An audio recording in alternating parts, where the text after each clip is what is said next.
is Jason Daniel Myers, and the veil was torn from my eyes, as it is for so many, when I ventured into territory where I did not belong. In this case, the tangled, deep forest of the Darkweb. What can I say? I was curious when I should have been content. But what I stumbled on wasn't your run-of-the-mill illicit trade in sex and substances, but something nobler and stranger and more disturbing. The ephemera collected by one Mr. Elliott Miller, a digital version of the chronicle an obsessive might construct on his wall.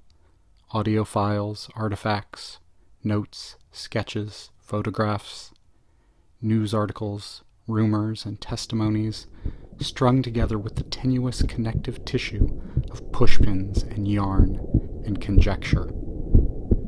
I suspect that I stumbled upon it simply because Elliott Miller did not expect anyone to be looking for it.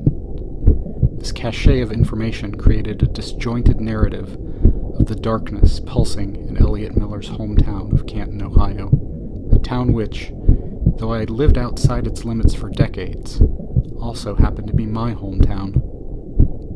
At first I assumed all this to be simply a product of Elliott Miller's imagination, whether mentally unbalanced or creative, or a spiked cocktail of both. But the more I dug into his cosmology, and the more I looked around, the more I could see those webs of yarn trailing from the digital ephemera to the flesh and blood and concrete world around me. People, places, events, graffiti, a random encounter on the street, one single line in an otherwise mundane news article or broadcast. Everywhere I went, those pushpins pierced my tender reality. Everywhere I walked, I found myself brushing aside, or ducking under, or tripping over that connective tissue. There was a dark heart pulsing in Canton, Ohio, pumping black slush through arteries and veins and capillaries, from the city to the state to the country, and I can only assume, beyond.